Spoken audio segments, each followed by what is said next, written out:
This week, GM and Subaru are going on break, Pokemon Go is listening to trainers, and Locast is shutting down. It's Sunday, September 5th, 2021, and this is episode 603 of F5 Live Refreshing Technology, a proud part of the Tech Podcast Network. If it's tech, it's here.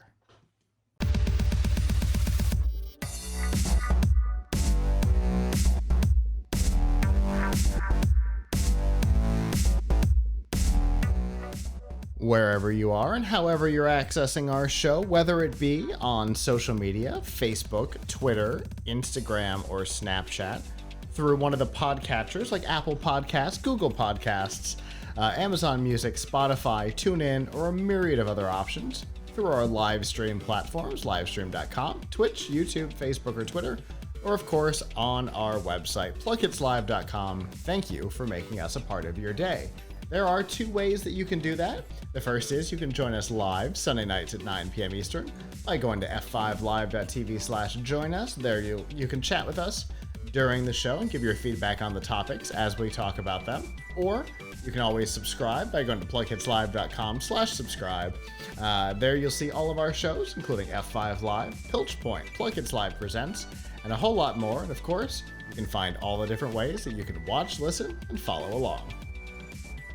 Speaking of our website, this week we've got some things going on. The first is that in the very near future, you will see a refreshed version of the website. It's not going to look that much different. It is going to look a little bit more Windows 11, a little bit more Sun Valley, but the speed is what we're working on. We're going to speed it up significantly. So look forward to that. Also, we told you 2 weeks ago that we had some changes happening around the office.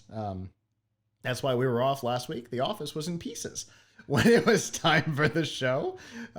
We did not have internet working in any of the rooms.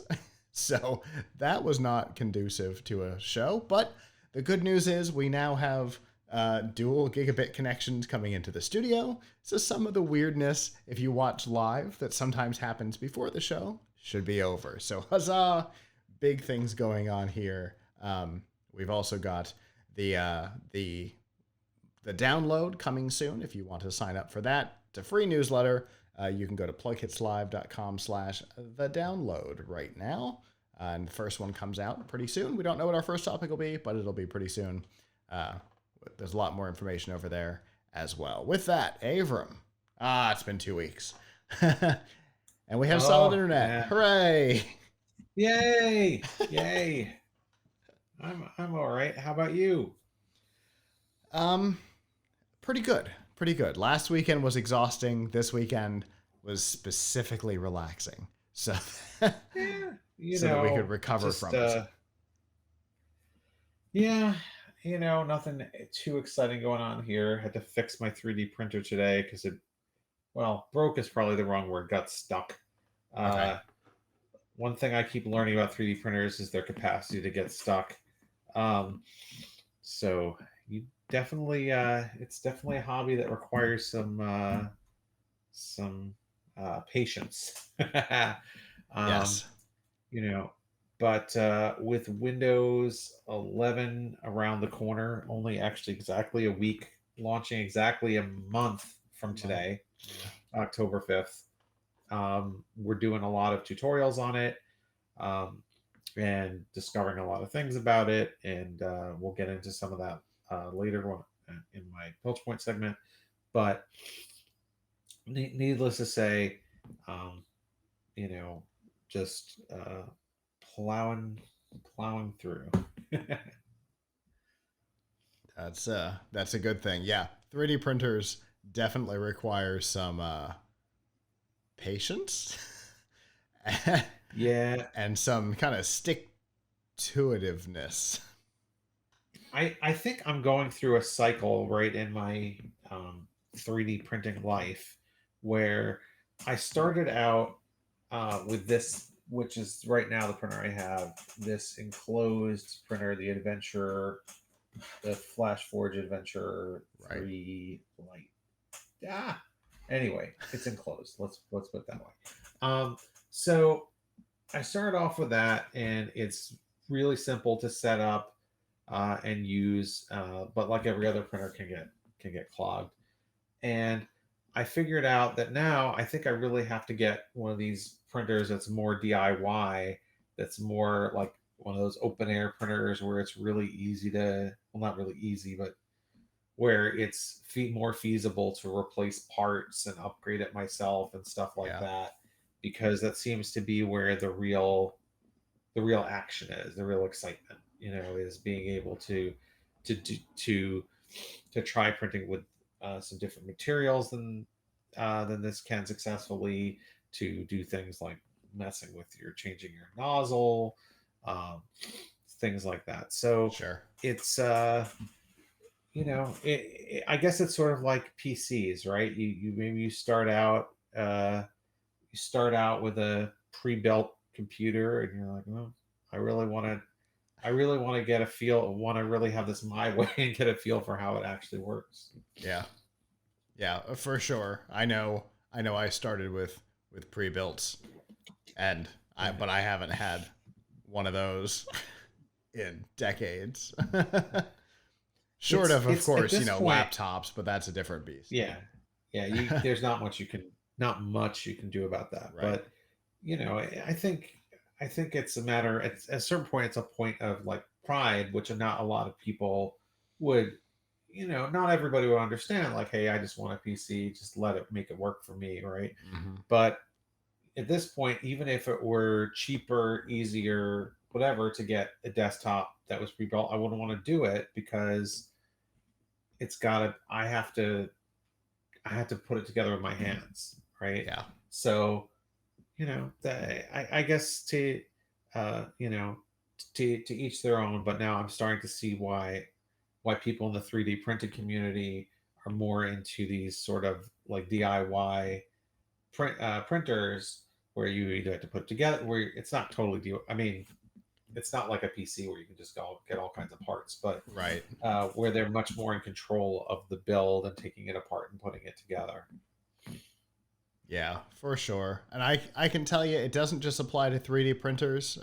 Over at Amrock this weekend, Chris and Steve,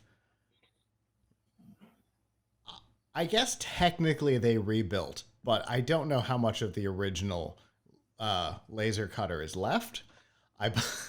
Other than the case that it's in, I believe it's an entirely new you can rebuild cutter. A laser cutter? Wow. Absolutely. It has been one of those like back burner projects. This thing was donated to Amrock like a year and a half ago, maybe longer, and it's been in various states of disassembly and cross your fingers and hope it works. And this weekend they're like, nope, we're doing it. They got a whole new controller and all kinds of stuff, and it's working. They printed what I'm told is Donald. I think it was Donald Duck with like Japanese characters on its nose, which is like the test print page on like an HP printer. That's what this controller's test print is. I think it looks more like Donald Duck swearing, but I'm told that it is supposed to be some sort of Asian characters. I think it looks more like it's swearing, but that's okay. It looked like a really fun project, and I am super excited about this thing functioning now. There's all kinds of fun projects we can do for the studio. It's going to be a bit of a problem for me. I'm fully aware of that. Anyway, yeah, there's a little bit of an addiction to it, right? Once you start doing DIY stuff, whether it be, building now 2 studio backdrops, or, wanting to mess around with the 3D printer or the laser cutter or whatever. I think there's a bit of an addiction to it. Once you start doing stuff with your hands, you're like, yeah, I like having this kind of control. So totally makes sense. But with that, we got a lot to talk about tonight. So let's get down to some news.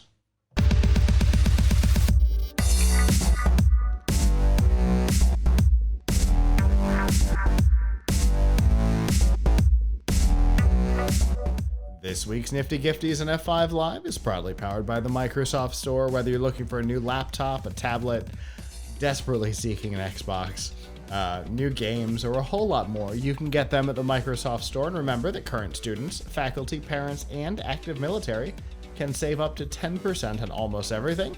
To browse the products and learn more about the discounts, you can go to f5live.tv/Microsoft. So we talked a couple of weeks ago, possibly far longer ago than that, but let's pretend it hasn't been going on that long, about the global chip shortage, right? We've talked probably several times about it. We talked about how video cards are in short supply. Avram has done at least one, if not two segments on being able to find products that are short, particularly in the PC space. But another industry that's been hard hit has been the automotive industry. We generally don't talk about it, but the price of a used pickup truck has gone up like 15 to 18% over the last year, because the automakers can't make the trucks because they're missing chips. And there were some photos that came out. Ford had parking lots, like they were using the kind of temporarily abandoned NASCAR race parking lots to just abandon 99% completed pickup trucks in. They finally got the clue and stopped production so that they weren't just filling up parking lots across the country. But this week, we've got two more vehicle manufacturers that have made similar announcements. General Motors and Subaru are halting production. Subaru is halting production in Japan. Theirs is very short. They're only stopping for about 4 days. But General Motors, in some of their facilities, are taking the majority of this month off. Just totally halting production. Everywhere from Fort Wayne, Indiana. You've got two production facilities in Mexico, one in Canada, Spring Hill, Tennessee. Just facilities everywhere are going on hiatus. Some of them for about a week, some of them for 2 or 3. They're spreading them out so that they're not just like GM is shut down, right, all at once. They're spreading them out throughout the month. But I mean, this is a huge situation. Other than, trying to save steel during the wars, I don't know if the auto industry has like totally suspended operations like this, potentially ever. Well, we also haven't always had cars that were this computerized, right? True. So, I mean, I don't know how many years you go back where this type of chip was needed. It is needed 10 years, 20 years. So yeah, that's a problem. So, I mean, it also kind of calls attention to the fact that a lot of the chip manufacturing takes place in like Taiwan and other areas. And I guess it doesn't really matter where it takes place because there's going to be a shortage. There's going to be a shortage, but diversifying the physical manufacturing, would help prevent a similar shutdown if there were an earthquake or a tsunami, right? Yeah. I mean, I think, yeah. I mean, there's definitely issues just in general with getting the production up, but I think, the fact that there's really like not many points of failure for a lot of the chips that we depend on. Yeah. So, and and TSMC being like the largest single point of failure. Yeah, exactly, right. So if TSMC, I mean, for example, if something happened to Taiwan, that would be devastating. If something happened to them, militarily or environmentally or whatever, devastating. So I think, you know, it's this kind of evidence of, hey, maybe the industry needs to diversify at least, uh, where get more capacity, diversify where all the foundries are regionally. I know they are actually building. I know there are more foundries being built, Yep. uh, Including regionally, by even in the United TSMC States. outside of Taiwan. Yeah, yeah, exactly. So there's, it's all being worked on, but right now there's just an overall capacity crunch, and it's not just these cars, right? No. It's CPUs, it's GPUs, it's The chipsets for motherboards. the consoles. We know that the reason why we're having trouble with the consoles is because of these chips. Yeah. So yeah, it's a real problem supply. Now, part of the issue though is that there's also, because there's so much demand. Right. It's not right now, like the big issue isn't that there's an earthquake or a flood or something like that. It's and not even I'm not even really sure if COVID is that much of a factor at this point in the production. I think Right. it's really just a matter of demand. Mm-hmm. The idea that the consoles came out about the about the same time that manufacturing was already backing up because of the lockdowns that had happened in Taiwan that shut down TSMC. That didn't help. The fact that all of a sudden lots of people are working from home and companies, and I can attest to this from work, I know that companies have been ordering laptops at an astounding rate. Um, the, like everything happened at once, right? A very small amount of lockdown in Taiwan compounded with a whole new generation of consoles basically from all three companies within, the Switch has been out, but we've got there was a huge demand increase and a production increase for those at the beginning of the global lockdowns. This huge demand for new laptops in business and in personal and in education. None of that made things better. Each problem individually may have been weatherable, but TSMC themselves say that they are above 100% capacity even now. They're running their machines past what they're rated for to produce these things faster. And they're barely keeping up with demand. I mean, when these shortages first started, I kind of thought, okay, they're gonna get better at this, but I guess it takes more. It's harder to upgrade capacity. It's hard to upgrade capacity on making chips, I guess, and other things, because think of the other things in our life that seem to be at a very limited capacity at certain points and now are in good shape, right? Like there was a few, maybe 3 months there where toilet paper was hard to come by, and somehow, Charmin and Scott and all those other companies managed to dramatically increase their production. I mean, I think that's what happened, rather than people just getting tired of buying it, right? Uh, there, certainly there the was a point at, certainly the hurricane prep mentality uh, kind of came to an end, which probably helped the supply side. but like webcams were Right. and I don't know. I guess the chips for these aren't as hard to get. Webcams were in a disaster state for like six Long to time. 9 months, where you couldn't easily get a top of the line webcam like a Logitech webcam, and now you can again. Yep. So Back to uh, normal.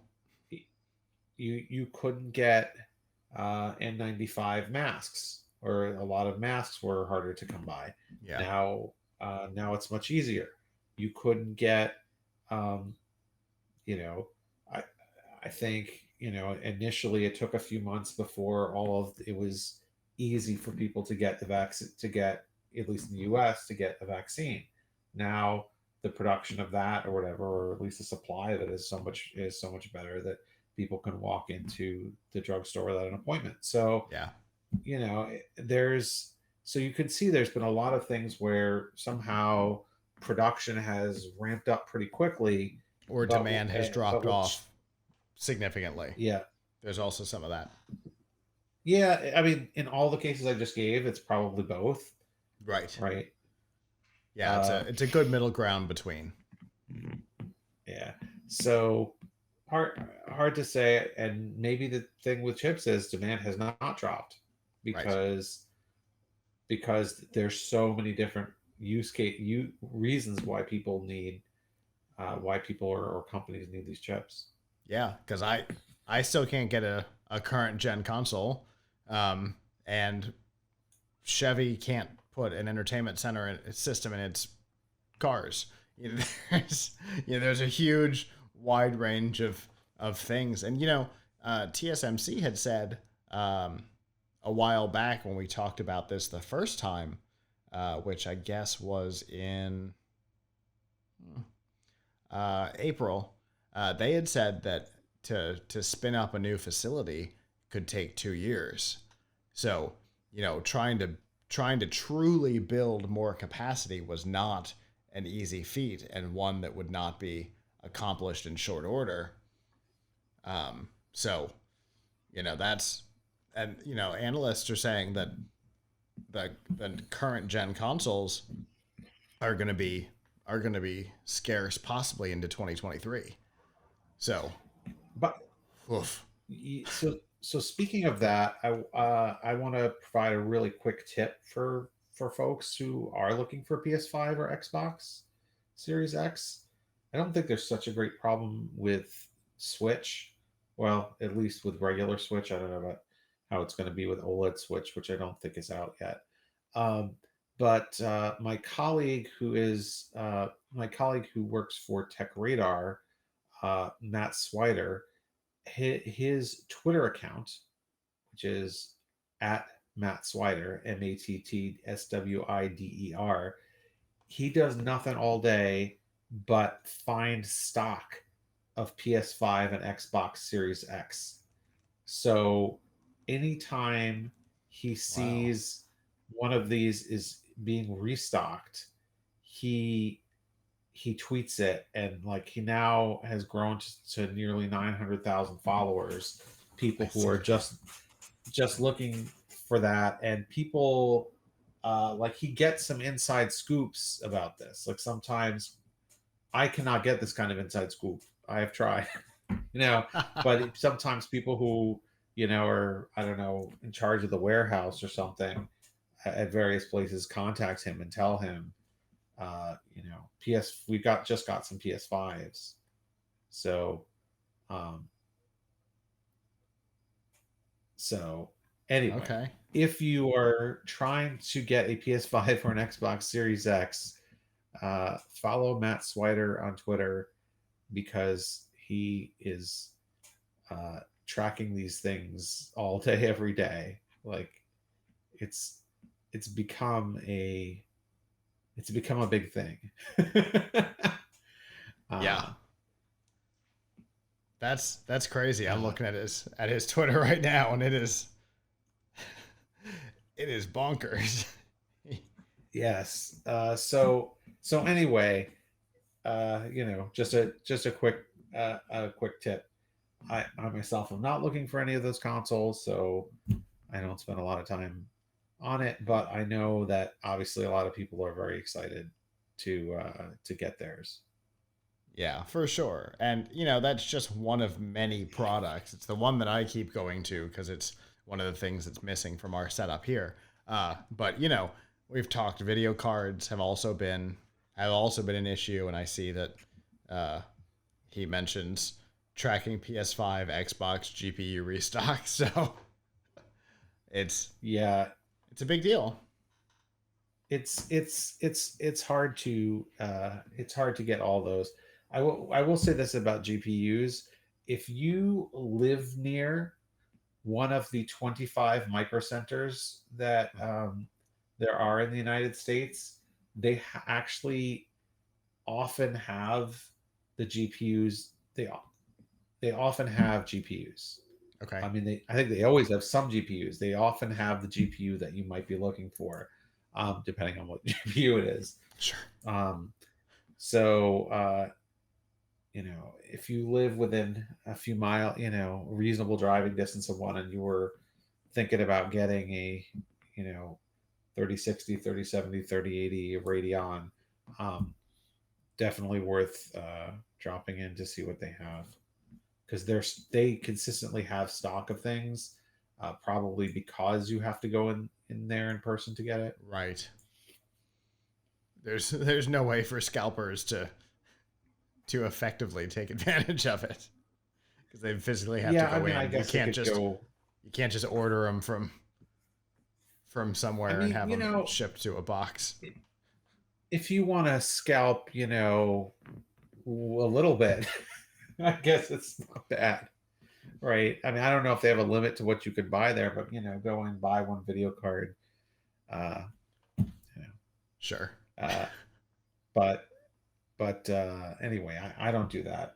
But definitely that's a place you can go to see if you can get a video card. Very cool. Also, if you have access to any of the more corporate sources, CDW, uh, what's the one? Tech Data, Insight, somebody like that. They all seem to have stock as well. Just put that out there. Maybe your company has a purchase program you can get in on. Mine does. So I've discovered that there's availability there, which is great for us. I bought a TPM chip to do Windows 11 upgrade on an unsupported motherboard, and I got it through that program. So anyway, lots of industries being hit by this. The auto industry, obviously, right now being the one that is taking action to not get too far ahead of themselves.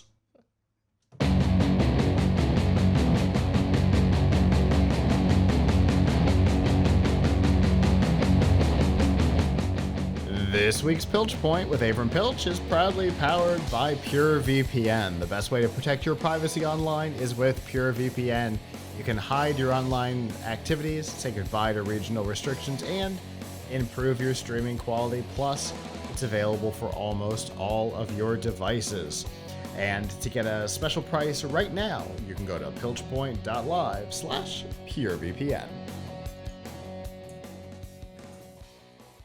All right, Avram, we just talked about some assistance on one part of technology, which is finding consoles and GPUs, but you've got more for us as well. Yeah, so let me share my screen, and I'm going to share at first my Windows 11 screen. How do I have Windows 11 on a screen? It's running in a virtual machine. So when I want to write my like Windows tutorials and things like that, I have it running in a window on here, and then I still am on Windows 10 on the actual computer. But so because of that, one of the things I want to show you, I have to go back to my regular computer because it doesn't quite work in virtual machine. So one of the things that people do the most and search for the most, whether they're in Windows 10 or Windows 11, works the same way, is capturing your screen. There's a lot of reasons why you might want to get a screenshot, but maybe you want to show someone something you saw on a web page. Maybe you want to write a tutorial for someone. Maybe there's an image that you need to get that you can't quite save in another way. So how do you do it? There's many different ways of taking a screenshot, and they serve different purposes. So I wanted to go over them, not only how to capture a still screenshot of a picture, but how to capture a video screen recording. So, and except for a couple of things actually everything I'm going to show you is free, and almost everything is already built into Windows.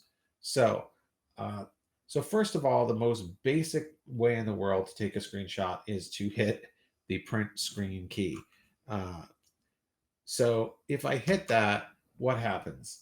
It just copies the entire screen to my clipboard. It doesn't actually create a file. So obviously I need a way to edit or save that if I'm, if I'm using Windows and I have nothing else. I have Windows Paint, and I can always paste the screenshot I just took, and that's the whole screen. Okay, that's the easiest thing, but not necessarily the best thing for everything. So another thing you can do is, let's say I just want to take a file, a screenshot file, right? I want to get this to a file. If I hit Windows key plus print screen, you're going to see that it looks like it flashed a little bit.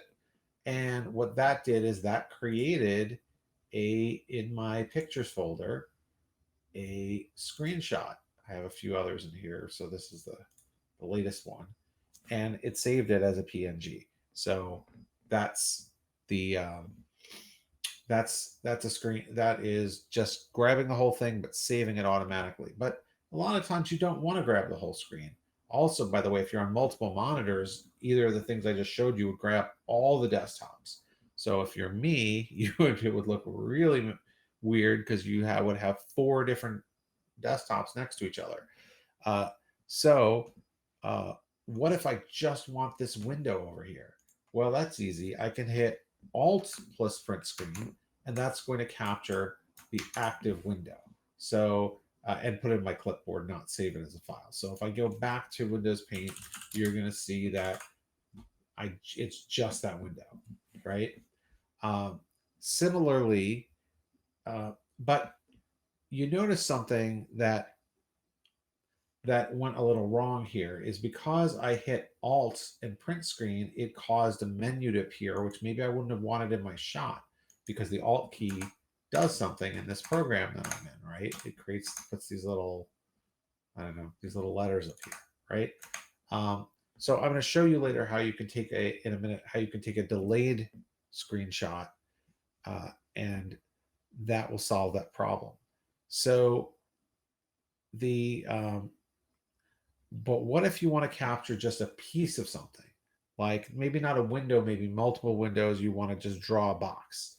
So the way you do that is using something called the Windows Snip and Sketch tool.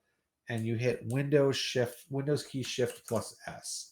And that is going to allow me to draw a box around what I want. I can also draw like this weird like circle or shape around it, but I don't think most people would want that.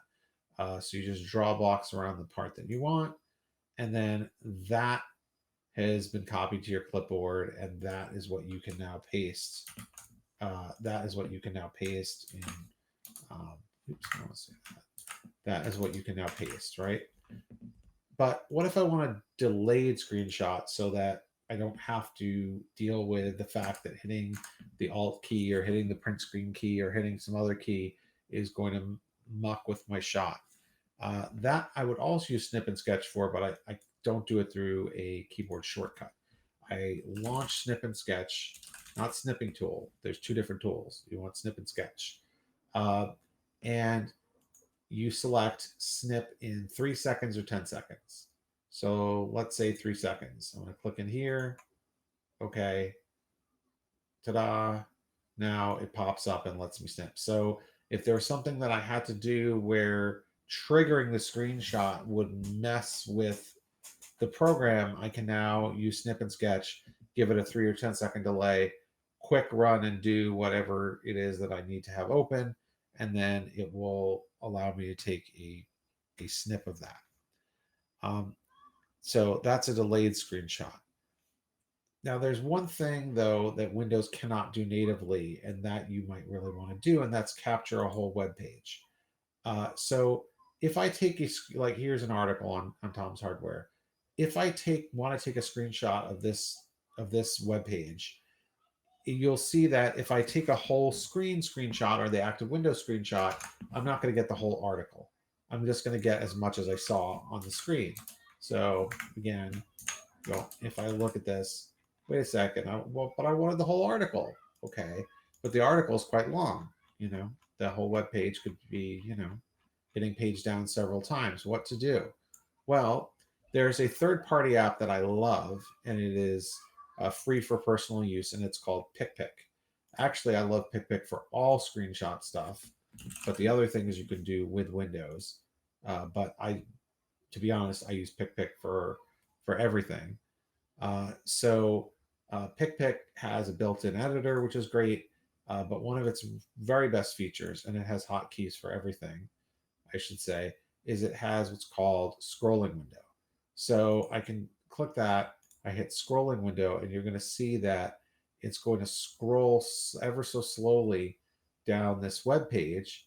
And when it's done, it's going to pop me up a really long image that has the entire web page in it till the very end. Now, this isn't only for websites, although that's probably the main use people would have for it. It also could work with Word document or anything that is a scrollable document. So this is taken a while, so I won't waste your time. The longer the article, the longer it takes to finish. But when you're done, it will appear in the PiltchPn editor where you can edit it or copy and paste it, whatever. So that is something else you can do. Now, one other thing you can do with PiltchPn, I'm short-circuiting this so we can go on to the next thing, is one other thing you can do with PiltchPn that I really like is you can program it to include the cursor, which Windows does not do by default. So if I go into the options, I think I mucked with it by stopping it mid thing. Okay. If I go to, this is the options for the editor. Oh, here we go. So if I go to the options here under capture, I can say include cursor image, and that will show my pointer in the screenshot. Otherwise, all the things I've just shown you will not actually include your pointer in the screenshot. Now, that is what you do if you want a still. Great. What if I want to record the screen as a video? I would use, there's a couple ways of doing this, but the easy and free way is to use what's called Xbox Game Bar. If you've ever hit Windows plus G, you can see that in Windows 10 and 11, there's this game bar. Actually, there's this game bar, and the game bar has various things on it, one of which is capture. But to actually initiate the capture, you don't even need to actually see the game bar. What you need is to hit the keyboard combination Windows key plus R. So I'm going to close this window because the VM is not, the virtual machine for some reason is not letting me. Oh, it's not Windows key plus R. I'm sorry. It's Windows Alt plus R. Is that right? Yes. Windows Alt R. Windows Alt R. And only because I'm trying to show you right now, is it not popping up the little recording thing that it's supposed to, but it will pop up a little recording box and it will record. Now, what will it record? This is the trick. This is the limit. It will only record what you here. So it will only record the window that you're in. So, and it will not record the desktop, and it will not record Windows Explorer. Maybe that's why it didn't launch for me. So if see, that's why it didn't launch. So there it is, right? You see this little thing here, and it will record everything I do in this window. But if I click outside the window, it will not record that because it's only on the active window. And when I want to stop it, I hit Windows Alt R, and it does that again. So, all right, that's great. But what if I want to record the whole desktop and I don't want to deal with that? Before you move on this one, Avram, where does that put that? Oh, good point. So where does it put the file? It puts it in your videos folder. So if you have a videos folder somewhere, there's a folder called captures that's created under there, and it will it will just record, it'll save that as an MP4 file right to there. So that's simple enough. And it will automatically include your sound, although you can go into settings and have it not include your sound. But what if I want to just capture everything on the screen? Then I recommend, there are many paid apps that do a great job of this and some free ones. But my favorite for this purpose is OBS. So OBS, otherwise known as Open Broadcasting Studio, is used by streamers a lot, but it is actually good for recording screen cap videos, even if you're not streaming them at all, just locally. So how you do it is you have I have all these different possible captures here, but what you really want is you want to do display capture. You want to create a source called display capture. If you have multiple desktops, you can multiple monitors, you can actually pick which monitor you want. So I'm going to create one called Capture 3, and I can, let's say I want it to be, I want it to be display 4 or something, right? So there's my display 4, and I can just hit start recording here. And again, this is going to save it. This is actually going to save it, I think, just straight to the videos folder, and do what I want. Stop recording when I'm done. File is saved. So that is out of a quick look at all the different ways that you can capture your screen. All the different ways that you can capture your screen in Windows 10 and 11. That's you can see all of our Windows 11 and Windows 10 tutorials on tomshardware.com, including the 2 that we just talked about on how to record your screen as video and how to take still screenshots. It really is interesting, Avram, because I do a lot of this kind of thing, and several of these I was unaware of. So I definitely appreciate this tutorial, because I had never considered OBS for this kind of task. I've used it for far more complicated things, but I had never considered it for something as simple as screen recording. That was a great idea. Yeah, I learned something else about OBS in regard to screen recording that I didn't get quite into, because it's another level of complexity. But just to throw it out there, you can also use OBS to zoom in and out. Use you to create different scenes where you zoom in and out. So if you, let's say you want to take a screen video and you want to, from a period of time, zoom in on a particular menu or something, so that people's attention is more on that in your video, you can create a scene mode for that, and you can have one that's like zoomed into different corners of the screen or whatever. Absolutely. I have used OBS, interestingly, for a big production that we did for a celebrity that we don't talk about anymore.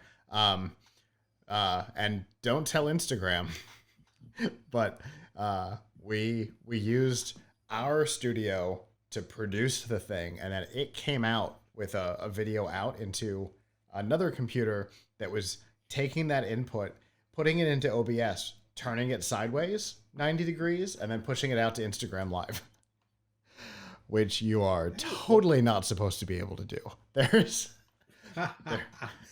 There's a lot of interesting stuff that you can do with OBS, particularly when it comes to screen stuff, because it handles it really easily. So yep, it is really good for that. I'm always a big fan of referring people to tools that are free, sure, particularly if they're free and open source, because open source means they're going to probably stay free. So absolutely. Audacity being the scary possible exception to that rule, but that's a different topic.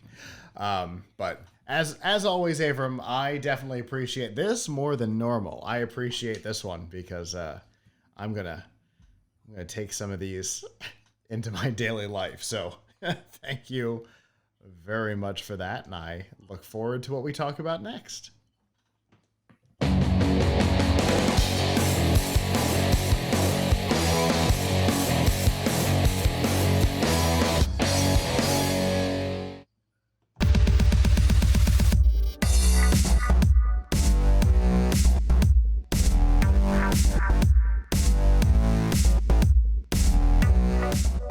This week's Extra Life on F5 Live is proudly powered by Loot Crate. Whether you're a gamer, anime fan, or pop culture aficionado, Loot Crate has got a crate for you. They curate a bundle of collectibles, apparel, figures, and more that you can't find anywhere else. They get delivered to your door.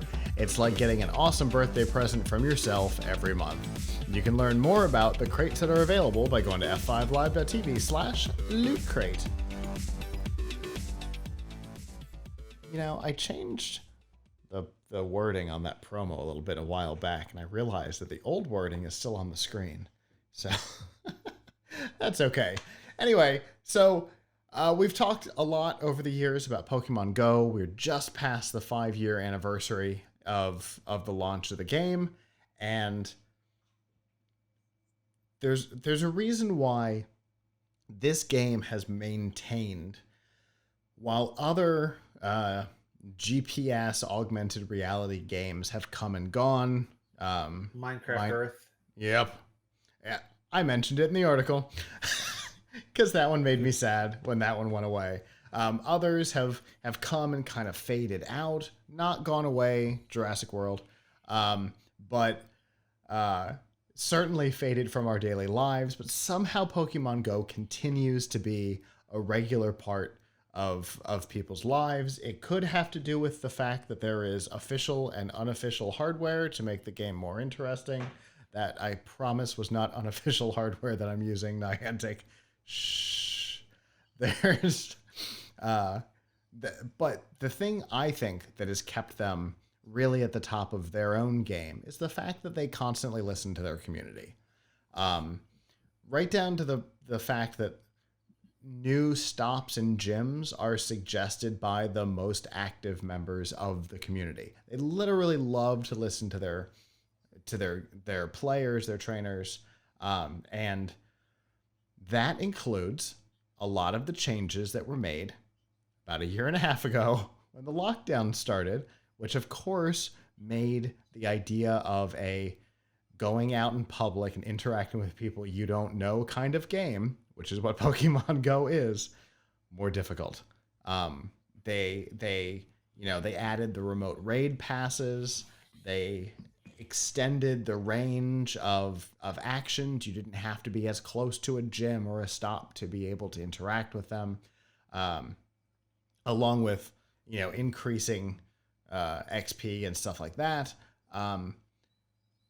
Now we all knew, as players, that these were COVID era additions and that someday they would be revoked. What we were hoping, however, was that we would be informed before it happened. And it's kind of what happened and kind of not. Now, I was aware that it was coming because I'm on a different type of communication channel than the average gamer is, right? Avram and I get press releases from companies all the time, but that's not necessarily what our audience gets to see unless we happen to write about it. In this case, we didn't write about it, and neither did anybody else, because we suspected, since there is an in-game news feature, that they would inform the community themselves. Whoop! Nope. Sure didn't. In fact, things like the extended range vanished overnight, with barely a word. We weren't entirely sure when it was going to happen. We knew it was coming because they told us, but we didn't have an exact date. And Alante and I noticed it one day, literally when we were trying to play, and we could no longer reach a stop from a place we normally could. So obviously, a lot of anger came out of this, because all of a sudden the way you've been playing for a while with seemingly no warning went away. And Niantic has officially responded to it this week. in two ways. The first is through a blog post from the executive producer of the game, where they said, "Our bad. We screwed up. This is totally on us. We should have been better about communicating what was coming. We're normally pretty good at it. In this case, we really screwed up. We apologize. Our bad. Here are the commitments we're promising going forward as far as communication." And they made a lot of promises, including, staying in conversations with the active members of the community, keeping the known issues more up to date, which they've never been really great at. But they're also doing developer diaries and stuff like that to let people know what's coming well ahead of its release. The second thing is they seem to have undone it because Alante and I were out literally this afternoon, and the ranges seem to be even longer than they were during the lockdowns.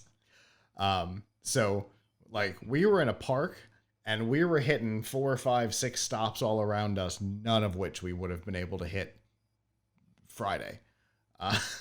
So they seem to have put some of this stuff back in place, which is good. And, it's that kind of listening to and communicating with the community personally that I think is one of the key reasons why they've maintained their number one spot. I mean, there's a Harry Potter game out there by them, if I remember correctly, and it didn't do anything either. There's a Ghostbusters game, there's a Jurassic World game, and none of them have managed to have quite the community engagement and the response, the changes to the game. If you were to look at the game today compared to what it was 5 years ago, they're almost unrecognizable. And I think that's a sign of why they're succeeding here. What do you think, Avram? Yeah, I mean, I also think that the IP is really good for this. Definitely solid for this use case, right? The others that you named don't. I mean, Ghostbusters sounds like it'd be kind of cool, go around catch ghosts, but I think this is one where, like, it kind of fulfills something that the audience, that the Pokemon fans would want. Absolutely. Now, I was sad to see Minecraft Earth go, because that could have been good, but I have to say we only used it like one time. I mean, I don't think Microsoft really put the commitment behind it. Yeah. To make it work. I keep it installed on my device anyway as a reminder of what could have been. I mean, we tried it. My son and I went out and tried it once because he is obsessed with Minecraft, unhealthily so. But and that would have been one way to get him out of the house. Sure. But I think the thing is that this really, Pokemon Go really kind of ties in perfectly to what Pokemon is about. Yeah. Obviously, they've done a good job of supporting it, but they also had early success, right? So success breeds success. Sure. Right? They have a large user base, so it's worth their while to do a good job of supporting it. If you have something else that's trying to knock this off the throne, so to speak, you're going to have to, work at least as hard. And yeah, because you can't start. The competitors have been willing to. You can't start at the level the Pokemon Go started at, which was, glitchy and painful. We've got an article about it from 5 years ago about how the launch went so unbelievably poorly. Something like that from another franchise wouldn't be accepted because, well, we're past that. Right. Yeah, that's the thing. I get you. Mean, it's also where all the, people have invested their energy. So if you want to get people who are playing this to stop and to play something else, you got to bring something that they like better. And I'm not sure how you do that. So I'll tell you, the Jurassic Park game's a lot of fun. I mean, I did not really like Pokemon Go. But I fade in and out of that one. I do not ever fade out of Pokemon Go. And I don't care about Pokemon. I've never been a fan of the franchise. I don't care. But I never really fade out of that game the way I do all the other ones. Yeah, I mean, my wife is so into Pokemon Go. She's goes out like every day to catch Pokemon. I was on it a bit for a while, and I was like, I really don't care enough. But how is she not a friend yeah. of mine in the game? We'll have to fix that after the show at some point. Arrange, I guess. So anyway, yeah. I don't know. So I think it has a first mover advantage. It has a lot of people, and that's why you haven't seen the success duplicated. Also, all these other games that we're launching have launched at a really bad time. Right. So True. it's hard to get worse timing than the last couple of years for a game that gets people out and into their community. So, although in fairness, so the Jurassic World game came out only about 6 months after Pokemon Go did, and it never quite caught on, despite the popularity of that franchise. But and the fact that one was designed more for PvP, which tends to be the thing that people enjoy in a video game, but it doesn't seem to be the thing that people get into in these types of games. The gameplay for Pokemon Go doesn't really have much in the way of PvP. I mean, there's some, but not quite the same. Right. That other game was basically you go around and collect DNA to be able to create the hybrid dinosaurs that we've seen in the newer movies, and then use them Final Fantasy Tactics style to fight. And I guess the Final Fantasy Tactics gameplay just did not catch on. I don't know. But I think a lot of it has to do with really the fact that they're willing to bob and weave, right, and adjust to complaints. And they've always been quick about it, including in this case, where there were complaints, and shortly after it happened, they seem to have reversed it, apologized for it, and even given us a little bit of a bonus for it. So, I think that helps a lot. It makes it feel like you're part of a community, not just a consumer of a thing. So, I think that helps.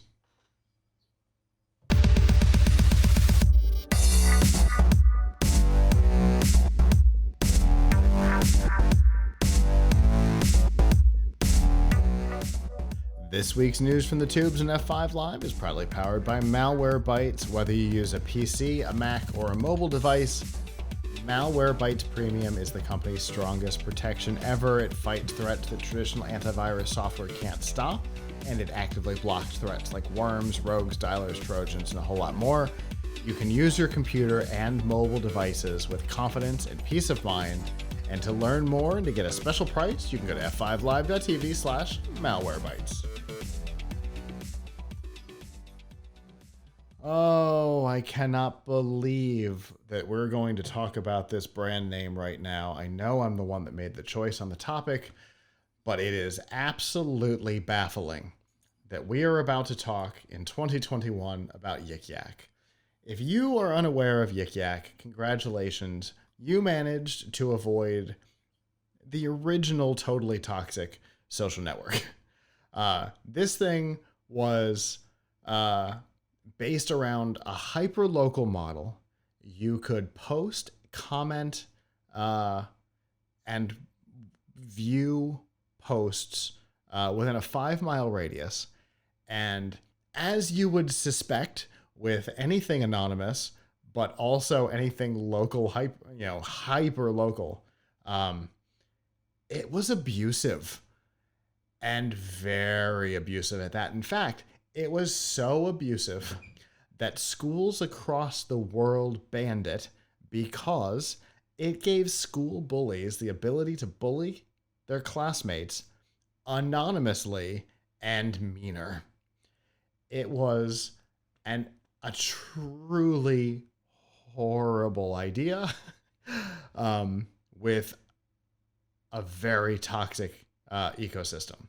Well, even though the network shut down in 2017, it's back. Now, why is it back? I don't know. Somebody new bought the company, or possibly just the assets. The wording on the announcement is a little strange.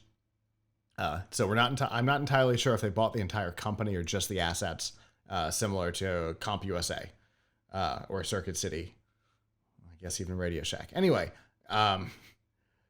so it's back. It is all of the things that it used to be. It is hyperlocal. It is anonymous. And it is, in my opinion, a mistake. This feels real similar to our conversation. And yes, we know since the last time we talked about the topic, things have changed. But when we talked about OnlyFans changing its business model so strongly, we said it is a tainted brand name. There's probably no way to get away from that.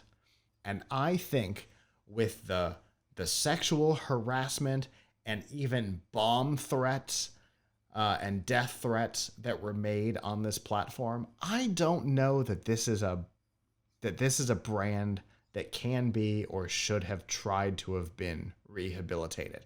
I think it should have stayed dead and buried.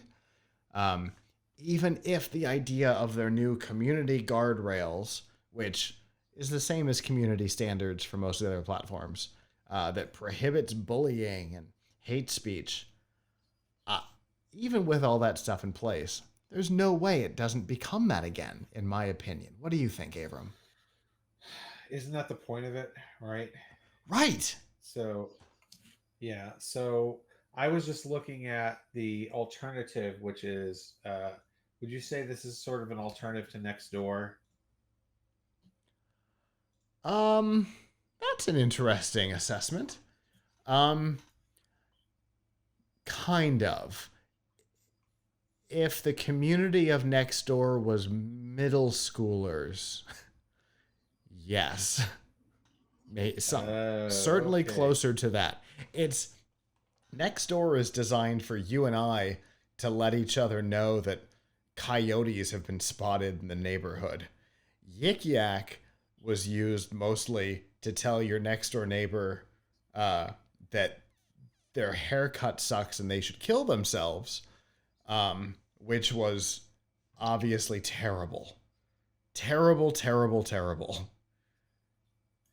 Yeah, I mean, obviously that's worse, but people have used Nextdoor and local groups on Facebook to post some pretty terrible things, but Sure. at least they kind of have to put their name behind it. So, yeah, I mean, this is bad. I mean, look, I don't think we should encourage. One of the problems with there's anonymity online is a double-edged sword, right? I mean, sometimes anonymity is great because people who have a problem can feel comfortable talking about it, and they don't have it Whisper. traced back to them. Whisper, for example, was a great example of that. The ability to just post a thing with no name or nothing out into the ether.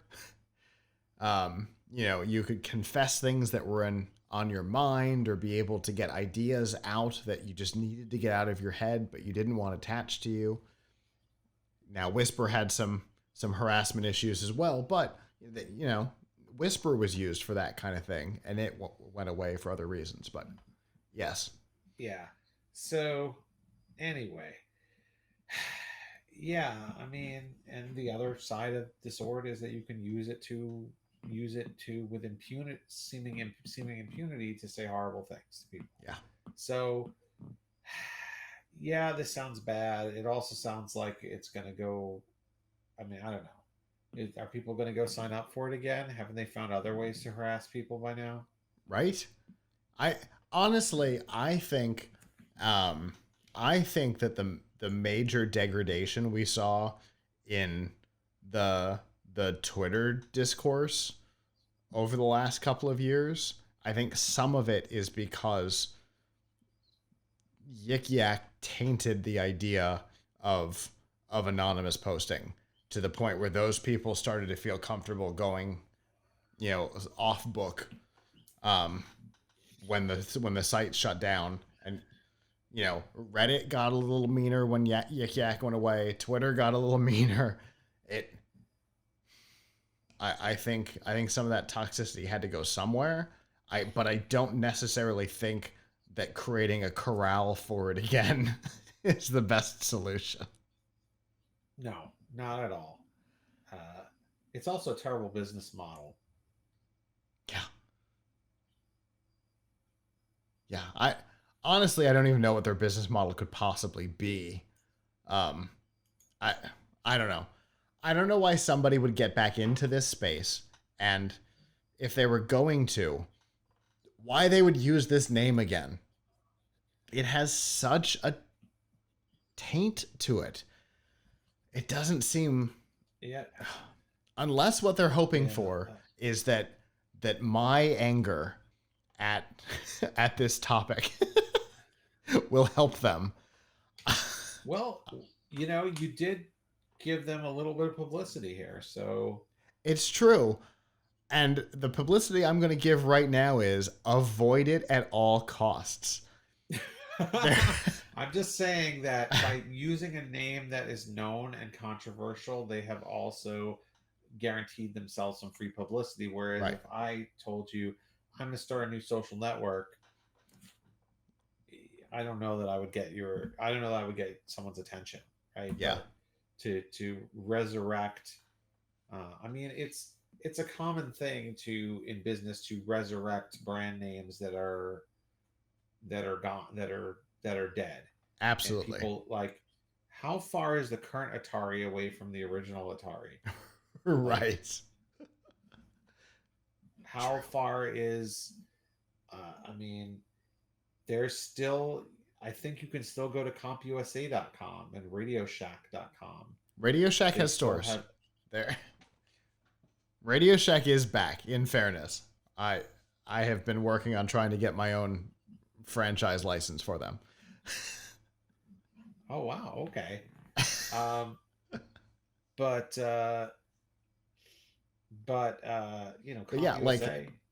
Tiger Direct, part of that original family. Tiger Direct is a great example. It's not owned by the same people, even a little bit. I know who the owners are now, and it's very strange to me. And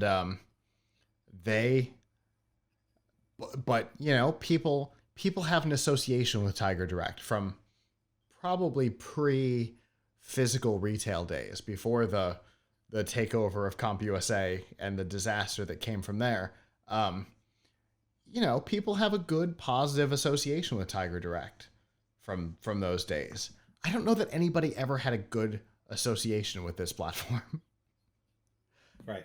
No. So I can see, resurrecting Radio Shack or CompUSA or Tiger Direct or something like that. Yeah, no, I get it. A lot of people have fond memories of those brands. The fact that Limited 2 has come back from the grave is weird to me. That was a mall store when I was a child, and it went away long ago, and it's back.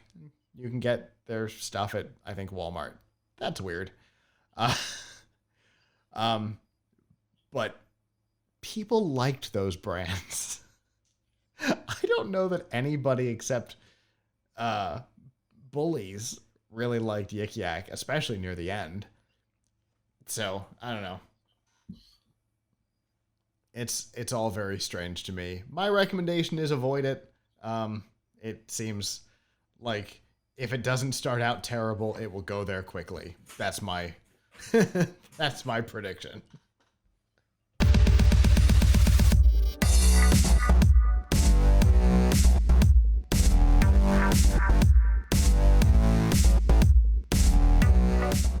This week's DRM Not Included on F5 Live is proudly powered by Amazon Prime. We all know that we get free shipping on lots of products. You get a whole lot more, like free music with Amazon Prime Music, free TV, movies, and documentaries with Amazon Prime Video, free games and a free Twitch subscription with Amazon Prime Gaming, and a whole lot more. And to learn more, to get quick links to all these features if you're already a member, or to get a free 30-day trial if you're not, you can go to f5live.tv/prime.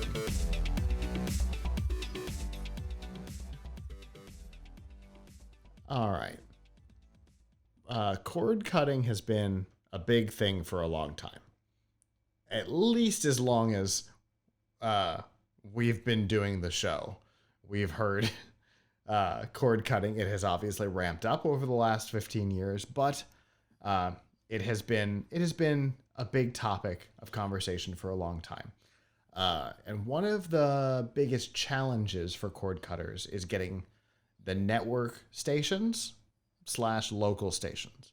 A number of years ago, one of our former hosts was very obsessed with a company called Aereo, who thought they had a clever way of getting around copyright law and FCC redistribution by giving everybody their own tuner in the market that they signed up for, and taking the output from that tuner and just pushing it to another location.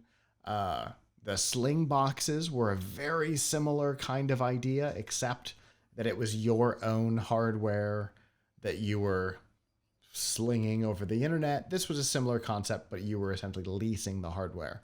That got shut down a long time ago because it violated FCC regulations for redistribution. A couple of years ago, a new organization, and an important word, a new organization was founded called Locast that did something similar, but totally skipped the idea of individual tuners and antennas and all of those things, and decided that they were going to try and take advantage of a very specific clause in the FCC's redistribution guidelines for nonprofit organizations. Now, the details on this are very strange and very pinpoint, right down to the fact that no money that you collect through donations from subscribers can go to anything other than infrastructure. And that is where this week's story comes in. Obviously, the networks that took down Aereo, the big four, immediately went after Locast for exactly the same thing. Locast's argument was, we are a nonprofit organization, and so we are exempt from those rules. We fall into Section 3A5. The network said, oh, but you're not. And here's why. You have collected more money through your occasional Wikipedia style, hey, if you give us $5, you can help us keep things afloat business model, than it takes for you to keep the system afloat, which means that money has had to have gone somewhere else because you're a nonprofit organization. And we believe that we can prove that some of that money has gone into expansion, which makes you not exempt under Section 3A5. And so Locast asked a judge to dismiss it under 3A5. The judge this week said, no, cannot be dismissed because it is a matter of jury deliberation, not a matter of pure fact. There's no summary judgment involved. So that is a huge loss for Locast. It does not mean that they have violated the law. It simply means that the judge believes that there is an argument that can be made. That's all it means. Not that they have any violation. It's not a statement of fact. It is a statement of opinion that there is an argument that could be made that would prove them non-exempt. But as a result, Locast has shut down. This affects a lot of people, not just subscribers to Locast, but also subscribers to Sling TV, because Sling was using Locast for their local broadcasts. So this is a pretty big deal, both for consumers and for the networks. But you and I talked about this it seems like ages ago, but in reality, well, it was just over 2 years ago. It was August of 2019 that we first talked about this, and we said there was no way that it didn't go this way. Yeah, yeah, no, no question about it. So you can't beat the major networks on this kind of thing. No. So they're gonna stop you. So yeah, that's I'm actually kind of surprised. But here's the thing: so they shut down, but they haven't lost yet. So why did they Correct. shut down now?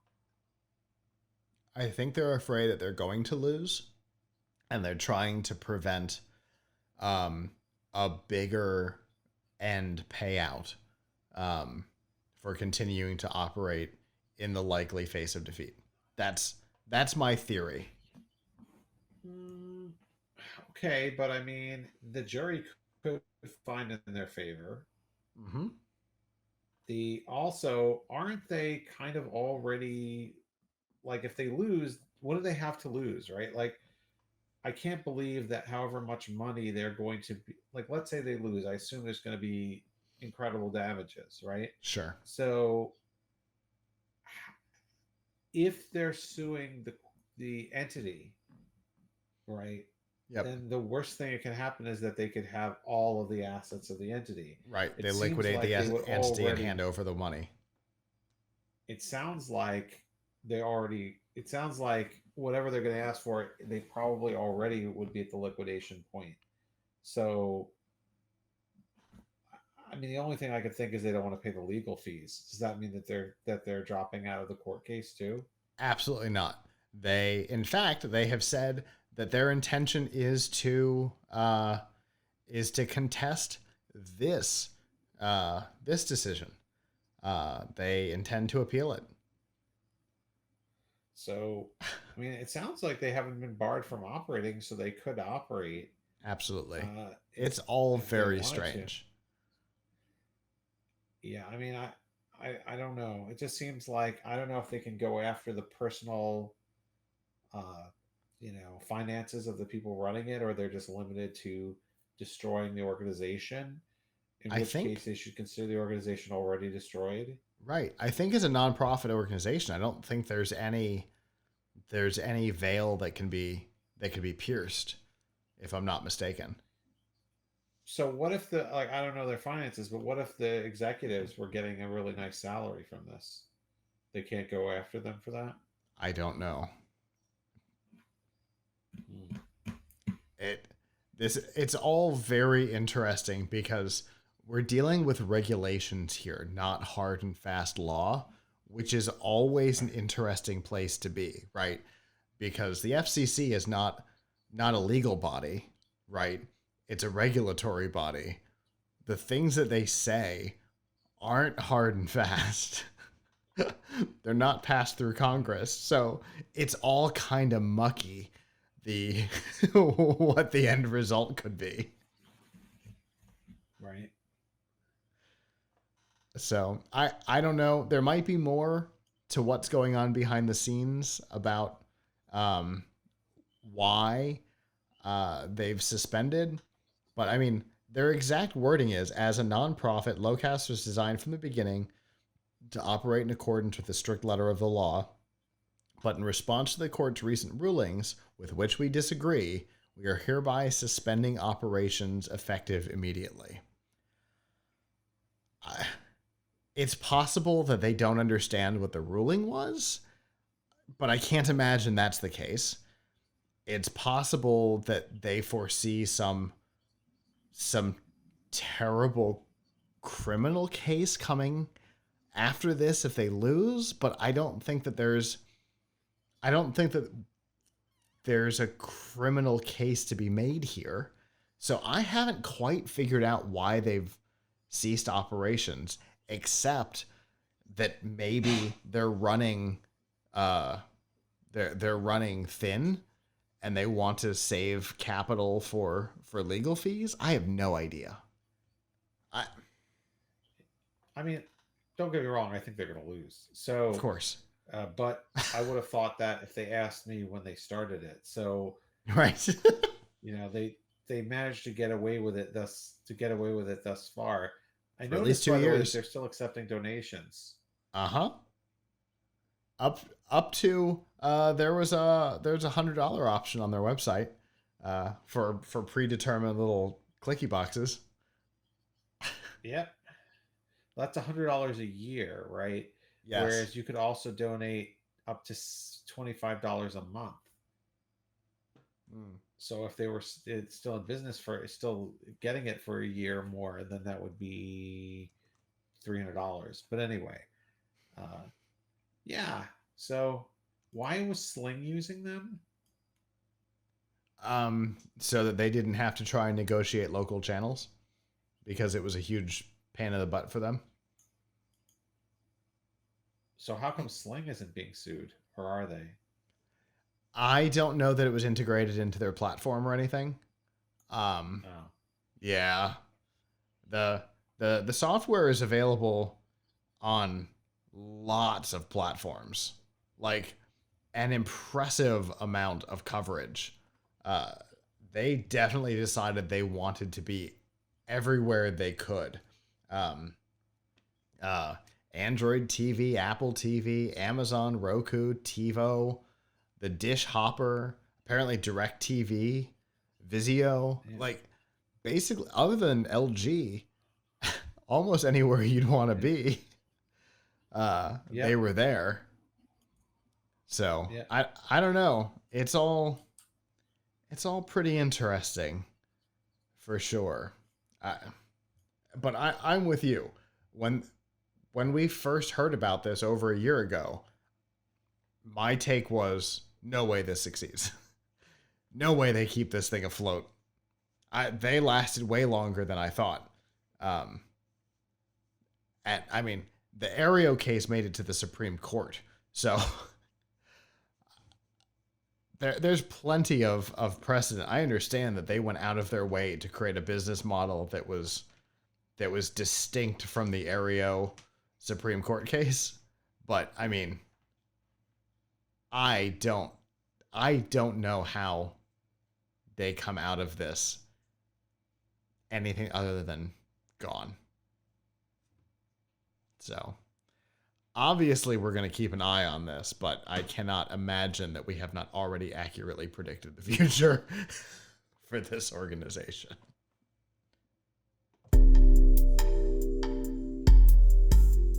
Well, that is our show. Thank you to those of you who joined us live. We always appreciate our live viewers. If you didn't and would like to in the future, Sunday night, 9 p.m. Eastern, you can go to f5live.tv/join us.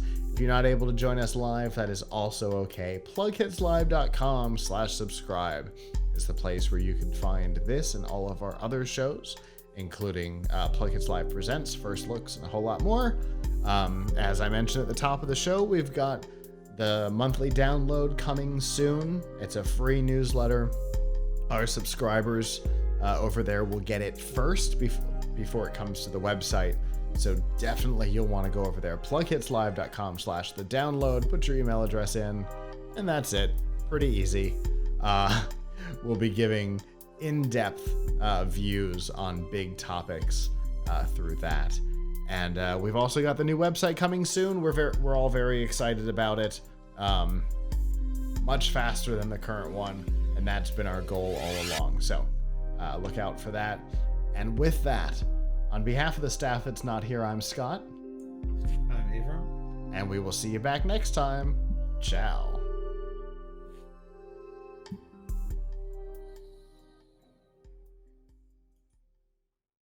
Hello, YouTube. Thanks for watching, and I hope you enjoyed this episode of F5 Live Refreshing Technology.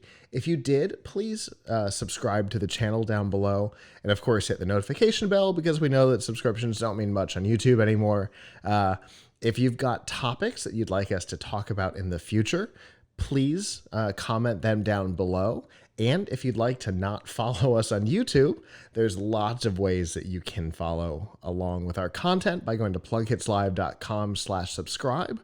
There you'll see all of our shows and all of the ways that you can watch, listen, and follow along.